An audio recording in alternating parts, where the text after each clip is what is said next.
खळबळजनक कारवाई. आंतरराज्य घरफोडी टोळीतील मुख्य गुंड गोंदी पोलिसांच्या जाळ्यात. जालना जिल्ह्यातील नागरिकांमध्ये दहशत माजवणारा, आंतरराज्य घरफोडी व दरोडा टाकणारा कुख्यात आरोपी अखेर पोलिसांच्या तावडीत सापडला आहे.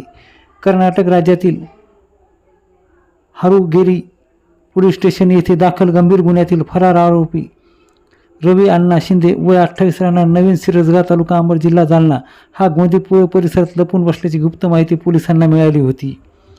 ही माहिती मिळताच गोंदी पोलीस स्टेशनचे प्रभारी अधिकारी सहाय्यक पोलीस निरीक्षक आशिष खांडेकर यांनी तात्काळ पथक तयार करून कर्नाटक पोलिसांसोबत संयुक्त सापळा रचला.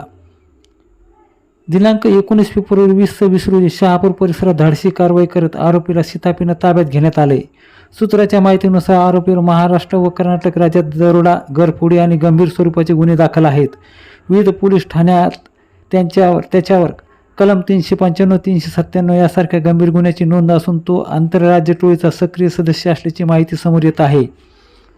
या धाडसी कारवाईमुळे जालना जिल्ह्यातील नागरिकांनी सुटकेचा निश्वास टाकला असून पोलिसांच्या तत्परतेचे सर्वत्र कौतुक होत आहे. आरोपीस पुढील तपासासाठी कर्नाटक पोलिसांच्या स्वाधीन करण्यात आला आहे. तर जिल्हा पोलीस प्रशासनाचा सदर इशारा हा गुन्हेगाराच्या प्रवृत्तीच्या व्यक्तीवर कठोर कारवाई सुरूच राहणार असून कायदा व सुव्यवस्था अबाधित ठेवण्यासाठी पोलीस कटिबद्ध आहेत असे जिल्हा पोलीस प्रशासनानं याद्वारे गुन्हेगाराला संदेश देत नागरिकांना काळजी न करण्याचे आवाहन केले आहे. पोलिसांनी केलेल्या धाडसी कारवाईमुळे गोंदी पोलिसांचे सर्वत्र कौतुक होत आहे.